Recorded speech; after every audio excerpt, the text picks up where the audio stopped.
예, 오늘은 읽은 말씀 가지고 우리를 자유케 하는 진리라는 제목으로 말씀의 은혜를 나누길 원합니다. 제가 가끔씩 이제 설교 중에 이제 여러분의 구원을 흔들어 놓는, 구원의 확신을 좀 의심케 하는 그런 설교들을 할 때가 가끔씩 있어요. 그죠? 예배 중에도 여러분 정말 구원 받으셨나요? 진짜세요? 개인적으로도 성경 공부할 때도 제가 이런 질문을 던지기도 하고, 내가 정말 구원받았는가, 이런 확신을 가끔씩 이렇게 좀 흔들리게 해볼 때가 제가 종종 있습니다. 제가 이렇게 하는 이유가 있는데요. 왜냐하면 저에게는 이 목회자로서 큰 두려움이 있어요. 두려움.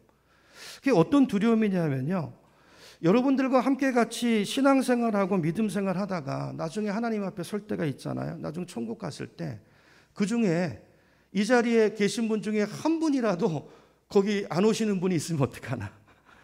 갔는데 안 보이시는 거예요. 근데 들어보니까 지옥에 가셨다는 이야기를 들으면 어떡하나. 이런 두려움이 있습니다.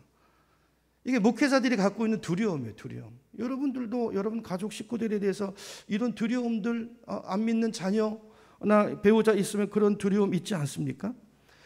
본인이 구원받았다고 이야기하고, 제가 볼 때도 겉으로 볼 때는 구원받으신 것 같아요. 뭐 예배도 잘 드리고 뭐 봉사생활도 합니다. 자, 그래서 뭐 구원받으셨겠지. 그래서 그분을 위해서 복음 점검도 해보지 못하고 기도도 못하고 전도도 못하고 있다가 천국에 가보니까 그분이 와 있지 않다면, 그런 일이 생기면 어떡할 것인가, 이런 안타까움이 있기 때문에 때로 여러분의 구원의 확신을 흔드는 그런 질문들을 하고 그런 도전의 말씀을 전할 때가 있다라는 것이죠. 여러분, 우리가 몸이 아플 때도 마찬가지입니다. 예를 들어서 여러분 그 뭐 위암의 증세가 있다고 해보세요. 막 속이 쓰리고 뭐 이렇게 좀 힘든 그런 증세들이 나타나는데, 그래서 병원에 갔는데 의사 선생님이 뭐 괜찮으실 거예요. 뭐 그냥 음식 좀 조심하시고 그냥 마음 편하게 잡수시고 그냥 가셔도 됩니다. 자, 이렇게 하는 의사가 있다면 여러분, 그게 당장은 나를 위로해 주는 것 같고 나를 편하게 해주는 것 같지만, 그게요 사실 나를 죽이는 게 될 수도 있어요. 죽이는 게 될 수 있습니다. 차라리 위장병일지라도 선생님 이거 혹시 암일지도 모르니까 우리 한번 검사 한번 해봅시다. 체크 한번 해봅시다. 여러분, 이런 의사가 우리 마음을 좀 불편하게 하는 것 같고 뭐 상황을 복잡하게 만드는 것 같지만, 이게 정말 책임이 있는 의사의 모습이 아닐까요? 여러분, 우리가 구체적으로 믿음 생활하면서 구체적으로 정말 구원 점검을 해봐야 될 이유가 있는데요. 왜냐하면 성경을 읽어보시면 구원받은 것 같은데 구원받지 못한 사람들의 이야기가 성경에 의외로 많이 나옵니다. 자, 오늘 읽어드린 본문도 바로 그런 경우인데요. 한번 31절로 가보세요. 31절을 보면, 자, 요한은 이렇게 기록합니다. 요한은 오늘 본문의 내용이 자, 누구에게 하는 말씀인가를 정확히 구체적으로 적고 있어요. 31절로 가보세요. 여기 보면 예수님께서 자기를 믿은 유대인에게 하신 말씀이다, 이렇게 되어 있어요. 누구에게요? 자기를 믿은 유대인. 그러니까 말씀의 대상이 누구예요? 누구를 대상으로 말씀하는 겁니까? 안 믿는 사람이 아니고, 지금으로 치면 어떤 분들이에요? 여기 계신 분들이에요. 교인들, 교회 다니는 분들, 그죠? 그분들에게 지금 말씀을 하고 계시는 거예요. 근데 오늘 본문을 쭉 읽어보세요. 오늘 본문을 쭉 읽어보면 그 뒤에 전개되는 이야기들을 가만히 보면 이분들이 진짜 믿는 사람일까? 의심이 들어요. 믿는 사람이 아닙니다. 믿는 사람이 아니고 37절을 보면, 37절로 가보세요. 거기 보면 예수님의 말씀을 안 받아요. 예수님 말씀이 그들 안에 거하지 않는데요. 여러분, 그 뒤에 보면 예수님에 대해서 이분들이 엄청난 적개심을 나타낼 뿐 아니라 예수님 말씀에 의하면 또 실제로 복음서를 읽어가다 보면 나중에는 예수님을 죽이려고 하는 단계까지 이분들이 나갑니다. 여러분, 우리가 이런 신자가 되면 안 되겠죠.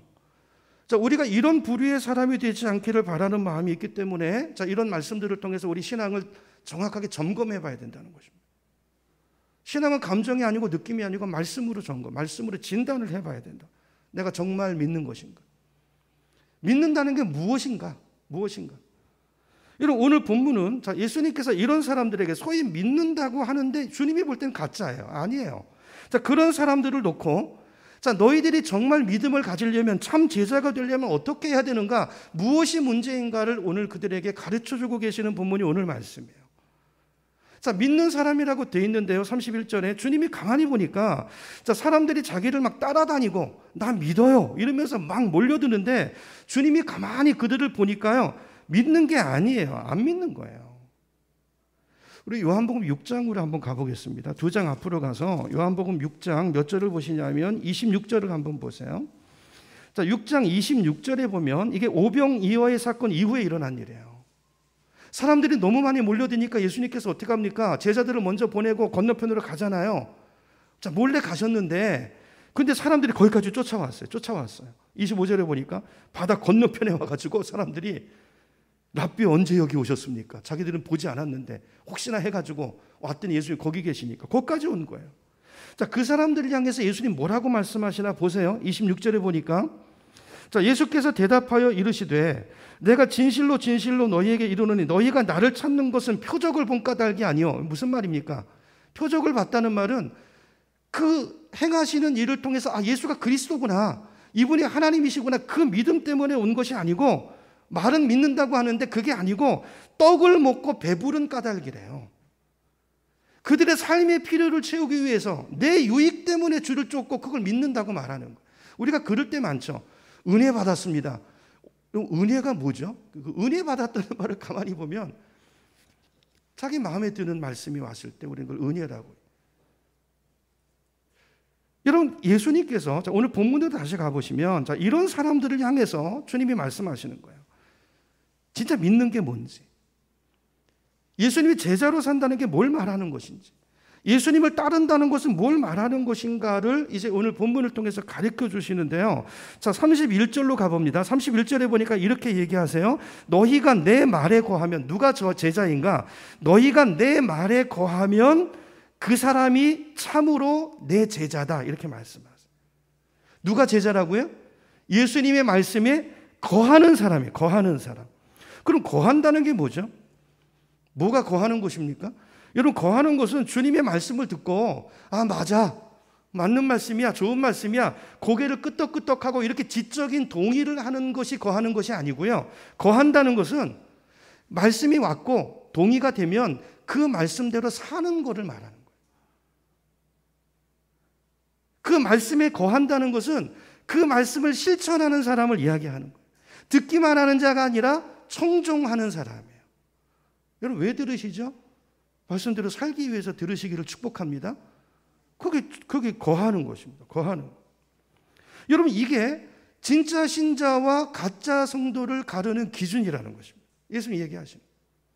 여러분, 가짜라는 말의 의미가 뭐죠? 제가 가짜라는 표현을 썼는데 이게 좀 자극적으로 들리실 수 있는데 뭐 딱히 찾을 표현이 없어가지고 어떻게 하면 이게 더 분명하게 할 수 있는 단어라고 생각이 돼서 좀 거슬리시더라도 이해해 주시면 좋겠어요. 가짜가 뭐죠? 가짜라는 말의 의미가 뭐죠? 진짜의 모양을 하고 있는데 모양은 진짜 같아요. 근데 진짜가 아니라는 거예요. 그게 가짜잖아요. 그러니까 가짜 신자는 오늘 예수님 말씀에 의하면 지적으로는 동의해요. 교리를 알아요. 성경도 읽어요. 예배도 드려요. 근데요, 아는 바를 실천하지 않는 거예요. 아는 대로 살지는 않아요.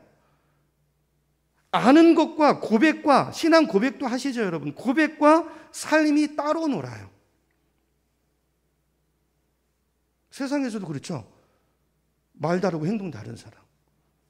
그렇죠? 교회 안에서 믿음이 그럴 수 있다는 거예요. 고백과 고백이 믿음이 아닙니다, 여러분.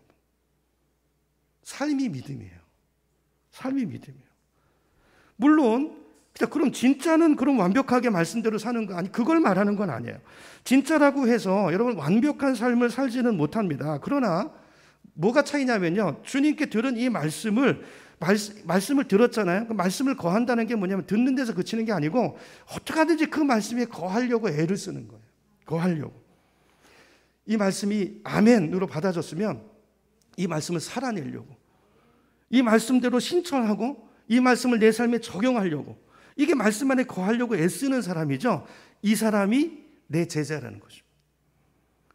듣는 사람이 제자가 아니고 제자냐 아니냐, 진짜냐 가짜냐, 많은 사람들이 오지만 제자가 있고 군중이 있어요. 무리들. 아까 떡을 먹고 배불러서 찾아오는 분들이 있어요. 교회도 있습니다. 제자와 군중은 다른 것입니다. 자, 근데 이게 이제 말씀에 거한다는 게 왜 중요하냐면요. 여러분, 내가 말씀에 거하려고 내가 애를 쓰다 보면 어떤 일이 벌어지냐면 진리를 알게 돼요. 갑자기 진리가 탁 깨달아져요. 언제요? 말씀을 실천할 때. 말씀대로 살려고 애쓰다 볼 때, 여러분, 말씀을 살려고 애쓰다 보면, 말씀 안에 거하다 보면 갑자기 그 말씀이 나에게 탁 깨달아지고, 이게 진짜네. 말씀이 진짜네. 이 하나님의 약속이 진짜네. 내 삶에서 실제가 된다는 거예요. 공허한 이론이 아니라 내 삶을 바꾸고 내 삶의 능력이 되는 실제가 된다는 거예요. 말씀이 이게 말씀을 안다는 의미예요. 여러분, 신약 성경에서 안다는 말은 경험해서 아는 걸 말하죠. 머리로 아는 거 아니에요. 머리로는 다 알아요. 진짜나 가짜나. 진짜는 체험을 통해서 아는 사람이 진짜라고요. 그 알미, 체험을 통해서 말씀이 깨달아지고 말씀이 나에게 실제가 되고 말씀을 경험하게 되면요, 그렇게 깨달은 진리가 내 삶을 자유케 만든다는 거예요. 자유케 만든다. 여러분, 여기 예수님이 중요한 말씀을 하세요. 31절을 다시 한번 천천히 보세요. 8장 31절을 잘 보세요. 자, 예수께서 자기를 믿은 유대인들에게, 자, 믿는 사람이에요. 우리 교인들에게, 우리들에게 말씀하시는 거예요. 너희가 내 말에 거하면 참으로 내 제자가 되고, 자, 말에 거하면 너희가 진리를 알게 되고, 내 말에 거하면 그 진리가 너희를 자유롭게 하리라. 이렇게 말씀하셔요. 그렇죠? 여러분, 기독교 진리는, 하나님의 말씀은 실천해 봐야 알 수 있고 깨달아지는 말씀이에요. 다시요. 기독교 진리는 내가 살아볼 때 깨달아지고 체험되는 말씀이다. 이게 다른 진리와 다른 종교나 철학과의 차이점이에요. 다른 종교나 철학은요, 책으로 읽거나 귀로 들을 때 아주 매력적입니다. 더 진짜같이 보여요. 진짜같이 보여요. 여러분, 공산주의나 사회주의 이론을 한번 보세요. 얼마나 매력적인지. 주사파 논란, 정권 바뀌면서 많았잖아요. 제가 그 시대의 사람이에요. 그 시대. 저희 대학교 다닐 때는 데모만 했어요, 맨날. 그리고 진짜 사회주의 책 갖다가 읽고 그랬어요. 공부하고. 너무 매력적이에요. 여러분, 우리가 살고 있는 이 사회가 얼마나 부조리합니까? 너무 이상적이에요. 유토피아예요. 매력적이에요. 너무 이론적으로 책으로 볼 때 너무 좋은데, 근데 살아보세요. 그게 되나? 안 됩니다. 인간이 죄인이거든요. 안 돼요. 그거는요, 이론이에요, 이론. 실제로 공산주의, 사회주의 이론을 가진 국가들을 보세요. 그렇게 되나? 더 무지막지하게 그 죄가 판을 치는 그런 사회가 돼 있지 않습니까? 저는 대학교 때 사회주의 이론뿐 아니라 실존주의 철학에도 푹 빠져가지고 맨날 그 책만 읽었던 적이 있어요. 여러분, 이 실존주의 철학도요, 철학이라는 거는요, 책으로 읽을 때 굉장히 멋집니다. 근데 실제로 그렇게 살려고 해보세요. 되나? 안 돼요. 안 됩니다. 살 수 없는 철학이에요. 근데 기독교 진리는요, 이렇게 보면 안 될 것 같아요. 여러분, 복음이 이해가 돼서 믿으신 분 계신가요? 없습니다. 이건 이해가 되지 않아요, 복음은. 저도 제가 어떨 때 보면요, 이거 어떻게 내가 믿었지? 기독교 진리는 이렇게 볼 때는 안 될 것 같은데, 들을 때는 이거 어떻게 이렇게 살아? 그럴 수 없을 것 같은데, 근데요, 실천해보고 살아보면 그게 돼요, 돼. 이게 진짜네? 이게 사실이네? 이걸 순종할 때 깨닫게 되는 것이 이게 기독교 진리의 특징이라는 거죠. 그래서 혹시 여러분들 가운데서 신앙생활을 오래 하셨는데도 구원의 확신이 분명하지 않으신 분들은, 그런 분들 계시잖아요. 나는 하나님을 좀 경험하고 싶은데 성령 체험도 좀 하고 싶고, 그런데 경험이 되지 않는 분들이 있어요. 목말라 하시는 분들. 나는 왜 성령 체험을 하고 싶은데 안 될까? 왜 방언도 오지 않고, 왜 이렇게 은사가 나한테 오지 않는 걸까? 왜 그런지 아세요? 말씀 안에 거하지 않기 때문입니다. 여러분, 성령님은 진리의 영이세요. 말씀의 영이세요. 내가 말씀 가운데 거하지 않으면 그 영이 역사하지 않으세요. 성령이 역사하지 않으세요. 자, 그럼 말씀 가운데 이제 거한다는 게 뭘까? 좀 더 이제 구체적인 예를 하나 들어보려고 하는데요. 예를 들어서 이제 마태복음 6장 33절 같은 말씀을 한번 보세요. 제 스크린 한번 보시면, 자, 그런즉 너희는 먼저 그의 나라와 그의 의를 구하라. 그리하면 이 모든 것을 너에게 더하시리라. 이 말씀 다 아시죠? 여기 대부분 아실 거예요. 우리 초신자들 빼고 다 아실 겁니다. 자, 근데 이런 말씀이 있는데, 자, 이 말씀을 머리로 아는 것과 이 말씀에 거한다는 것은 전혀 다른 이야기입니다.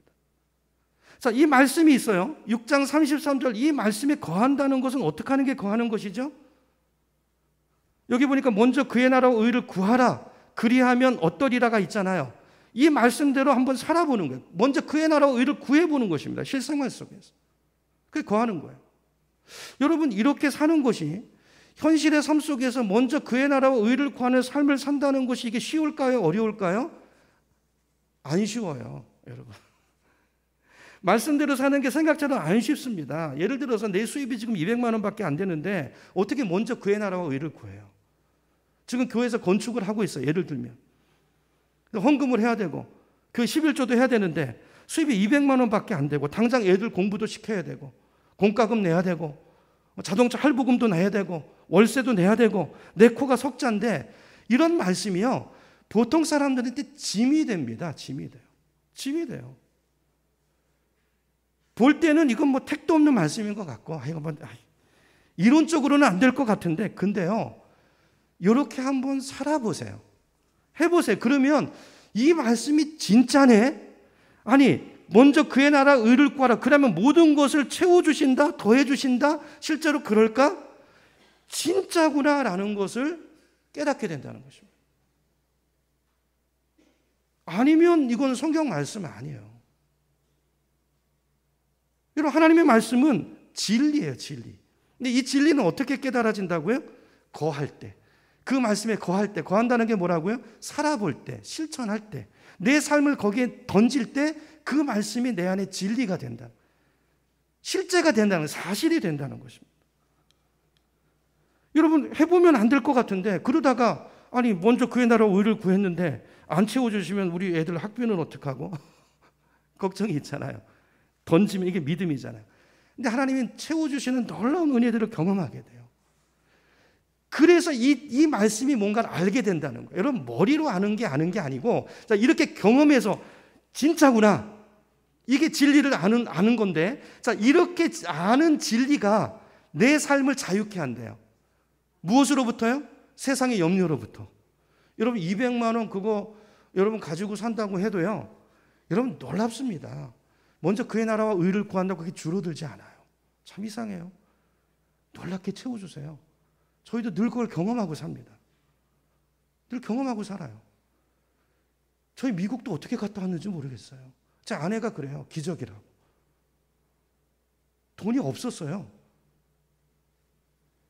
여러분, 이게요, 이러고 이 말씀을 이렇게 경험해서 알면 그게 생활의 염려. 우린 늘 내가 머리로 고민하고 주판 두드리고 그러잖아요. 그런 염려에서, 그런 생활의 염려와 두려움에서 우리를 자유케 한다고요. 뭐가요? 이 진리가. 이 진리에 대한 알미. 근데 이 알은 어떻게 온다고요? 거할 때, 순종할 때 온다고 이야기해요. 여러분, 많은 분들이 오해하는 게 뭐냐면요, 교회에서 자꾸 목회자들이 주님 뜻대로 사셔야 됩니다. 말씀 순종하셔야 돼요.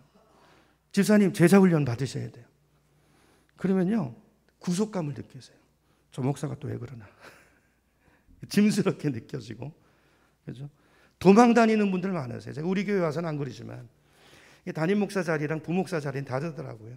제가 저녁에 부목사로 있을 때는요, 그분들 다 붙잡아다가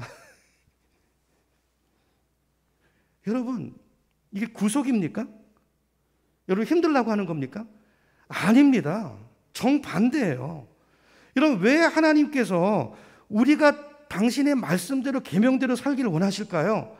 그래야, 살아야 우리가 진리를 알게 되고, 그래야 우리가 자유케 되는 인생이 되기 때문이에요.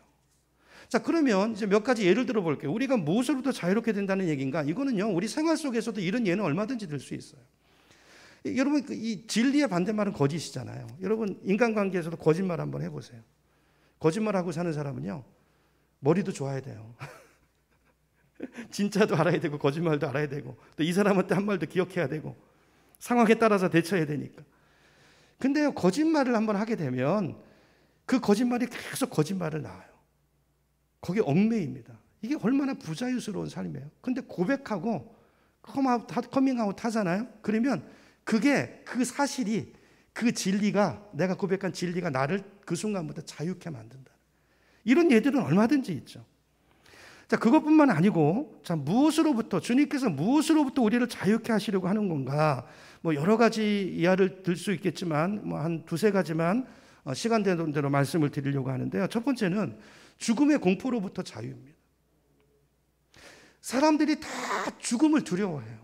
여기다 매여서 종살이 한다고 되어 있어요. 히브리서 2장입니다. 히브리서 2장 14절 말씀을 보면 자, 예수님께서 이 땅에 오신 목적을 이렇게 설명해요. 죽음의 세력을 잡은 자, 죽음의 권세를 가지고 너 죽어 그렇게 살면 세상에서도 그렇죠. 죽음의 위협을 느끼잖아요. 우리 너 말씀대로 살면 너 죽어, 너 사업 망해. 이렇게 죽음을 매개체로 해서 우리를 이렇게 멱살을 잡고 흔드는 죽음의 세력을 잡은 자 곧 마귀를 멸하시려고 왔대요. 예수님이. 자, 15절에 보니까 이렇게 되어 있습니다. 또 죽기를 무서워해서 한평생 매여 종노릇하는 모든 자들을 놓아주려 하십니다. 모든 사람들 다 이렇게 목줄 잡혀서 삽니다. 자, 여기 놓아준다는 말이 뭐죠? 자유케 해준다는 거예요. 자유케 해준다는 거예요. 여러분, 사람들이 죽음을 두려워하는 이유가 뭐죠? 죽으면 모든 것이 다 끝난다고 생각하잖아요. 여러분, 모든 것의 최악은 죽음이죠. 최악은 죽음이에요. 그래서 안 믿는 사람들은 장례식을 연결식이라고 말합니다. 영원한 단절이라고 보는 거죠. 그래서 통곡하고 울잖아요. 그러니까 죽음은 영원한 단절이고 끝이 모든 것이 끝나기 때문에 소망이 끝이기 때문에 그걸 두려워하는 것이죠. 자, 그런데 죽음과 관련된 진리는 뭐죠? 죽음과 관련된 진리가 뭡니까? 죽음은 끝이 아니고 새로운 시작이라는 거예요. 이게 예수님의 말씀이에요. 죽음이라는 것은 그게 끝나는 게 아니고 우리 인생은 삼생이 있잖아요. 삼생. 엄마 뱃속에 태생이 있잖아요. 태생이 끝이 아니고 뱃속에서 10달 살다가 이 땅에 태어나서 두 번째 생을 살죠. 근데 이 땅의 이생도 여기서 이 삶이 끝이 아니고 삼생이 있다는 거예요. 그러니까 죽음이라고 하는 것은 끝이 아니고 이 세계에서 다른 세계로 들어가는 관문이고 통로, 문이라는 것입니다. 이게 예수님의 말씀이에요. 이게 성경의 진리예요. 주님 말씀하십니다. 나를 믿고 두 번째 생에서 세 번째 생을 갈 때는 갈림길이 있는데 나를 믿고 나를 영접하면 천국에 간다는 것입니다. 그곳에서 하나님과 영원한 사랑과 영원한 은혜 가운데 사는 그 천국으로 들어가는 것이라는 거예요. 이게 진리죠. 예수님의 말씀이죠. 여러분, 이 예수님의 말씀 안에 거하는 사람은요, 더 이상 죽음이 두렵지 않습니다. 죽음이 끝이 아니구나. 이걸 안 거죠. 말씀 속에서 거하면서 안 거죠. 이제 죽음이 두렵지 않아요. 그래서 죽음으로부터 이 진리가 예수님 말씀이 우리를 그곳으로부터 자유케 만들어줘요. 그러니까 15절에 보세요. 히브리서 2장 15절 다시 보면 죽기를 무서워함으로 한평생 매여 종노릇하는 모든 자들, 거짓에 속고 있는 거죠. 진짜 진리를 알면, 죽음이 뭔가를 바로 알면, 죽음에 대한 진리를 깨달으면 그 진리가 여기서 해방시킨다는 거예요. 더 이상 거기 속지 않는다는 거죠. 여러분, 죽으면 천국인데 뭐가 무서워요? 이제 죽음이 무섭지 않고 오히려 여러분 죽음을 기다리지 않습니까? 주님 만나고 싶지 않으세요? 그런 신앙으로 바뀌어진다. 두 번째로 또 무엇으로부터 자유로워지는가? 죄책감으로부터 자유로워집니다. 여러분, 실제로 많은 분들이 보면 죄책감과 정죄감에 눌려 사는 사람들이 굉장히 많아요. 옛날에 제가 어떤 통계를 보니까, 옛날 통계입니다. 한국의 율랑 여성들의 대부분이 어렸을 때 성폭행을 당했다든지 아니면 아주 수치스러운 일을 당해가지고 그 죄책감 때문에 또 다른 사람들이 자기를 향해서 바라보는 그 정죄감에 눌려가지고 그걸 견디지 못해가지고 자포자기해서 자기를 더러운 데 죄에다 던진다는 거예요. 그래서 율락 여성이 된다는 걸 통계를 읽어본 적이 있어요. 내가 이 더럽혀진 몸을 가지고 뭘 하겠나? 내가 어떻게 결혼을 하나? 이런 깊은 정죄감 속에 빠져가지고 죄책감 속에서 자기 인생을 더 망가뜨리는 쪽으로 간다라는 그런 기사를 읽어본 적이 있어요. 근데 예수님께서 말씀하세요. 그게 아니고 예수님이 진리를 말씀하세요. 지난주 말씀이죠. 간음하다가 현장에서 붙잡힌 여인에게 주님 뭐라고 말씀하십니까? 요한복음 8장 10절에 보니까 여자여 너를 고발하던 너를 정죄하던 자들이 어디 있느냐? 너를 정죄한 자가 있느냐? 11절 나도 너를 정죄하지 아니하노니 가서 다시는 죄를 범하지 말라 그랬어요. 여러분, 그리고 예수님께서 우리가 받아야 될 모든 수치를 십자가 위에서 대신 받으시고 우리를 위해서 죽으셨습니다. 우리의 모든 수치를 주님이 받아내시고 씻어주셨어요. 이게 진리예요, 진리. 사실이죠. 이 사실 진리 위에 거하는 사람은 죄책감에서 자유케 된다는 거예요. 자유케 된다는 거예요. 이런 말씀이 얼마나 중요한지 몰라요. 여러분, 말씀 안에 거하시는 저와 여러분 되기를 축복합니다. 이 말씀 안에 거하게 되면 죄책감에 매이는 인생이 아니라 내가 죄책감을 가질 필요가 없다는 것을 아는 거죠. 깨닫게 된 거죠. 그렇죠? 그리고 이제 소망 가운데 성령을 따라서 새로운 삶을, 부끄럽지 않은 삶을 사는 그런 인생으로 바뀌어지게 된다는 거예요. 누구에게 이런 일이 일어나요? 진리 가운데 거하는 자에게. 자, 하나만 더 예를 들어보면요. 염려로부터 자유로워질 수 있어요. 염려로부터. 여러분, 염려 없는 분 없으시죠? 여러분, 그런 말 하는 분 있잖아요. 무슨 하나님을 믿냐? 차라리 내 주먹을 믿지. 여러분, 이렇게 큰 소리 뻥뻥 치는 사람도요, 저는 이런 분은요, 이렇게 말하는 분은 걱정도 없고 염려도 없는 줄 알았어요. 근데 아니에요. 말을 그렇게 하는 거죠. 개도 두려워하는 개가 더 크게 짖는다고 그러잖아요. 여러분, 모든 인간의 마음속에는 다 불안이 있습니다. 불안. 갑자기 내가 이러다 쓰러지면 어떡하지? 갑자기 내가 중병이 걸리면 어떡하지? 돌봐줄 사람도 없는데. 사업이 잘못되면 어떡하지? 나이가 들어갈수록요, 점점 능력의 한계를 느끼고 체력의 한계를 느끼고, 그래서 더 염려도 많아지고 나이 들수록 더 불안해지고 그런데. 그래서 잠도 안 와요. 어떨 때는 간신히 잠이 들었는데도 이제 오밤중에 갑자기 잠이 깨면 그 다음에 또 한 2-3시간은 멀뚱멀뚱. 뭔 생각하죠? 아, 이건 또 어떻게 해야 되나? 주판 또 드리고 또 계산해보고 꼬비꼬비 걱정이 많죠. 저거 어떻게 해결해야 되나? 이게 이제 대부분 세상 사람들이 사는 모습인데요. 근데 우리가 예수님을 영접하고 주님으로 영접하고 진리 안에 거하는 삶을 살게 되면 하나님이 얼마나 좋으신 분인가를 알게 된다, 경험하게 된다는 거예요. 하나님이 얼마나 자상하게 우리 삶을 돌보시는 분인지, 우리 머리털 하나까지도 다 세고 계시는 그 하나님, 아까 말씀한 대로 먼저 그의 나라와 의를 구하기만 하면 모든 것을 더해 주시는, 이게 사실이라는 걸 깨달은 사람은요, 그 하늘과 땅의 권세를 가진 그 하나님이 나와 함께 계시기 때문에, 그죠? 염려가 없어져요.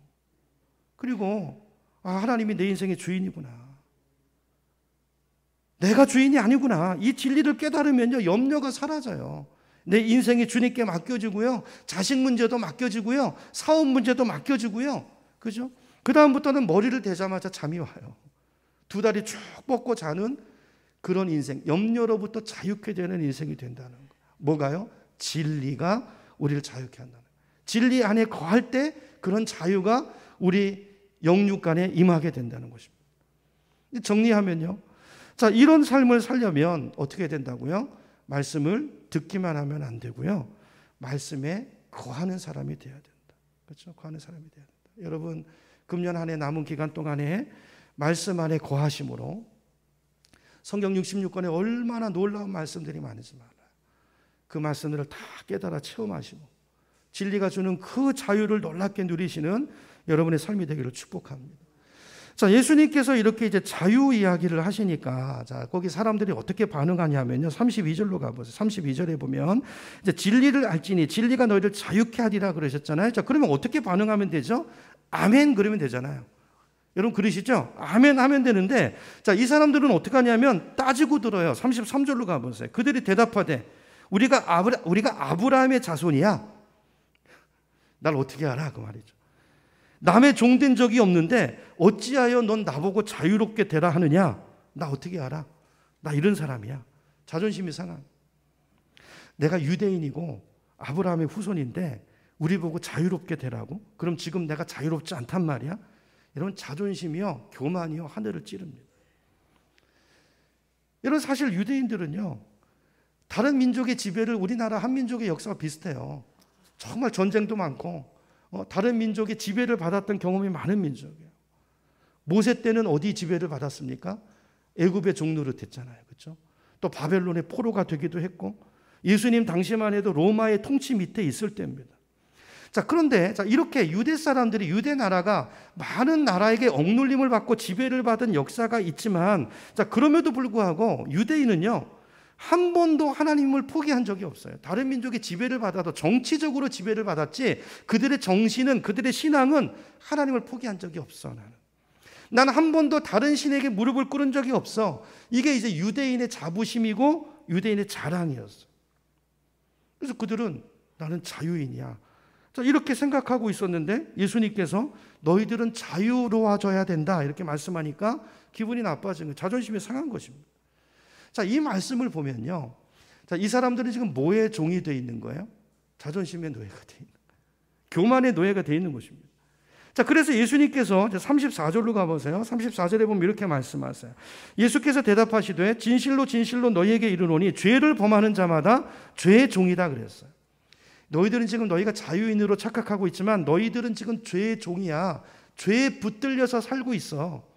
이게 지금 누구에게 하는 말씀이라고요? 31절에 보니까 누구에게 하는 말씀이에요? 믿는 유대인. 우리식으로 말하면 교인들에게, 저와 여러분에게 주시는 말씀입니다. 여러분, 오늘날에도요 많은 신자들이 죄의 종노릇하고 살면서 자기는 자유하다고 생각하는 분이 많아요. 이 사람들하고 똑같은 거죠. 교회를 다닙니다. 직분도 받았습니다. 그런데 그분들의 삶을 보면 여전히 교만의 노예가 되어 있고요, 돈의 노예가 되어 있고요, 욕심의 노예로 살고요, 편견의 노예가 되어 있고요, 조금만 툭 찌르면요 자존심이 불끈 올라오는 자존심의 노예가 되어 있고요, 하나도 자유롭지 못한데 자기들은 자유롭대요. 착각이죠. 착각이에요. 거짓의 영, 종교의 영에 속고 있는 것입니다. 자유롭지 않습니다. 자유롭지 않아요. 여러분, 다음 주일 설교 주제인데요, 여러분, 우리가 왜 이런 거짓말에 속고 살까요? 속고 살까요? 우리 마음에 교만과 착각을 심어주는 마귀의 역사 때문입니다. 다음 주에 볼까요? 한 걸음만 뒤로 물러나서 봐도 저분은 자유롭지 못한데 본인만 몰라요. 본인만. 돈의 종이 돼서 살고요, 일 중독에 빠져 있고요, 눈이 가려 있어요. 눈이 가려 있어요. 자, 그래서 36절에 보니까 예수님이 이렇게 말씀합니다. 36절. 그러므로 아들이 너희를 자유롭게 하면 너희가 참으로 자유로우리라 그랬어요. 여러분, 예수님은 우리를 자유케 하기 위해서 이 땅에 오신 줄로 믿습니다. 우리를 묶고 있는 모든 구속으로부터, 모든 죄의 억압으로부터 우리에게 자유를 주시기 위해서 주님은 이 땅에 오셨다는 거예요. 그게 구원이죠.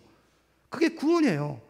구원은 죽어서 천국만 가는 것이 아니라 이 땅에 살 때부터 우리가 매여 있는 모든 악습과 죄로부터 우리를 자유케 하시기 위함이라고요. 그래서 누가복음 4장에 보면 예수님께서 공생애를 시작하시면서요, 예수님께서 앞으로 이루실 사역을 이렇게 설명하세요. 누가복음 4장 18절 제가 읽어볼게요. 주의 성령이 내게 임하셨으니 이는 가난한 자에게 복음을 전하게 하려 하고 내게 기름을 부으시고 나를 보내사 포로된 자에게 무엇을요? 자유를 그랬죠. 자유를. 포로된 자에게 자유를, 눈먼 자에게 다시 보게 함을. 여러분, 눈먼 자가 다시 보는 게 뭡니까? 이게 자유죠. 앞을 못 보면 부자유한 거잖아요. 다시 보게 함. 눈먼 자에게 자유를 주고, 그죠? 눌린 자를 자유롭게 하고. 19절. 주의 은혜의 해를 전파하게 하려 하십니다. 여러분, 은혜의 해는요, 모든 묶여있는 자를, 구속되어 있는 자를 풀어주는 해입니다. 예수님의 오셔서 하실 사역을 예표하는 구약의 절기 같은 거죠. 그러므로 여러분, 예수님께서 주시려는 자유는요, 모든 죄로부터의 자유예요. 죄로부터의 자유. 내 안에 있는 열등감, 내 속에 있는 부패와 미움과 질투와 음란한 마음과 못된 악습과 이런 모든 것들로부터 내가 너희를 자유케 해주겠다는 것입니다. 이런 마귀는 언제든지 우리를 죄의 종으로 만듭니다. 예수님이 이 땅에 오셔서 하실 일은 마귀의 일을 멸하려 하십니다. 마귀의 일이 뭐죠? 우리를 자꾸 묶는 거예요. 죄에 묶고 과거의 상처에 묶고, 그렇죠? 우리를 묶어요. 죄책감에 묶고, 그걸 자유케 하시는, 거기서 풀어주시는, 이게 주님의 사역. 마귀는요, 우리가 죄에 한번, 그 올무에 한번 걸리면 우리를 절대 놔주지 않습니다. 여러분 담배 피시는 그 담배 끊어보신 분들은 아시죠? 그 담배 유혹이 올 때마다 늘 우리 속에 올라오는 그 마음이 뭐예요? 내가 요거 담배 요거 한 대만 딱 피고 내 이제 안 핀다. 될까요? 절대 안 됩니다. 안 돼요. 음란 동영상 내가 요것만 보고 내가 다음부터는 절대 안 본다. 안 돼요. 여러분 죄는요 절대 거기서 그치는 법이 없어요. 그치는 법이 없어요. 죄라는 것은 언제든지 우리를 올가매고 종이 돼서 우리를 질질 끌고 갑니다. 그래서 아예 죄는요 아예 애초부터 여러분 상대를 안 하셔야 돼요. 작은 예를 하나 들면요, 여러분 인간관계 관계하다 보면 누구한테 섭섭한 마음 들 때 있잖아요. 그런 마음이 들면요, 그거 빨리 해결하셔야죠. 그거 별거 아닌 걸로 생각하고 마음에 품으시면 안 됩니다. 섭섭한 마음을 마음속에 품고 지내잖아요. 그러면 그게 자라요. 미움으로 자라고요, 증오로 자라고요, 나중에는 살인이 돼요. 그래서 하루에 적어도 세 번은 순간순간 마음속에 일어나는 그런 혈기와 욕심과 죄를 여러분 예수님의 피로 씻어내셔야 됩니다. 그래서 여러분 영성일기 같은 거 쓰는 게 굉장히 중요해요. 씻어내셔야 돼요. 왜 그러냐면 죄라는 것이 한번 내 마음에 딱 착상이 되고 딱 들러붙게 되면요, 자리를 잡게 되면 그게 뿌리를 내려요, 죄도. 그래서 그 다음에 그 죄를 끊으려고 해도 안 끊어져요. 뿌리를 깊게 내리고 있기 때문에 잘 떨어지지가 않습니다. 자, 그래서 사도 바울은 에베소서 4장에서 이런 얘기를 해요. 에베소서 4장 26절입니다. 제가 읽어볼게요. 화를 내더라도, 이런 화내는 게 죄는 아니죠. 그런 일이 생기잖아요. 자, 근데 화를 내더라도 죄를 짓는 데까지 이르지 않도록 하십시오. 해가 지도록 노여움을 품고 있지 마십시오. 왜요? 품으면 죄가 착상이 된다는 거예요. 악마에게 틈을 주고 죄를 품으면 마귀가 탁 들어와서 달라붙어요. 그렇죠? 악마에게 틈을 주지 마십시오. 그래서 여러분, 그러므로 섭섭한 마음, 어떤 상처가 되는 말, 이걸 품고 하루를 품잖아요. 하루를 넘기잖아요. 그럼 마귀가 이거를 꽉 잡아가지고 그 다음부터는 그 생각에 내가 끌려가요. 그게 내 생각을 좌지우지한다고요. 우리 몸에 병까지 가져옵니다.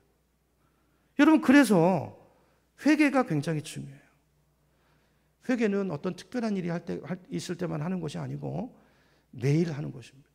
순간순간마다 이런 생각이 들어올 때마다 예수님의 보혈로 씻어내셔야 되는 거예요.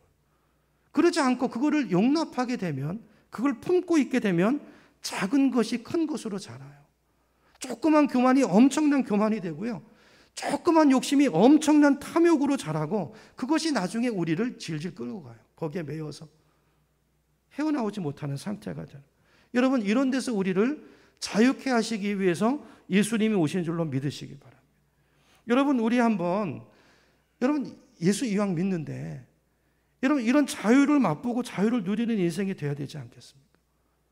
자, 오늘 말씀을 다시 정리하면요, 자, 이런 자유는 우리 그리스도인이 누려야 될 특권인데, 이 특권은 그냥 생기는 것이 아니고 어떻게 된다고요? 말씀에 거할 때 그 사람이 참 제자가 되고 진리가 경험되어지고, 그 경험된 진리가 우리 삶을 새로운 차원으로, 실체를 아니까 이제 다시는 거기에 매이지 않고 속지 않고 우리 인생을 자유한 인생으로 세워간다는 것입니다. 자, 하나님의 말씀을 이렇게 많이 깨닫고 많이 거한 말씀이 많으면 많을수록 그 사람의 인생은 그만큼 더 자유인이 되는 거예요. 자, 이런 삶으로 우리를 날마다 세우기 위해서 우리 안에 오신 분이 누굴까요? 성령님이세요. 성령님은 진리의 영이십니다. 그렇죠? 이 성령님 여러분 마음에 모시고 성령을 따라서, 그렇죠? 순종하는 삶을 살면 진리가 경험되고, 그렇죠? 그 경험 속에서 우리 인생이 자유케 되는 놀라운 은혜를 누리게 될 줄로 믿습니다. 이런 축복을 누리시고 또 이런 행복을 나누시는 우리 모두가 되기를 주님의 이름으로 축원합니다.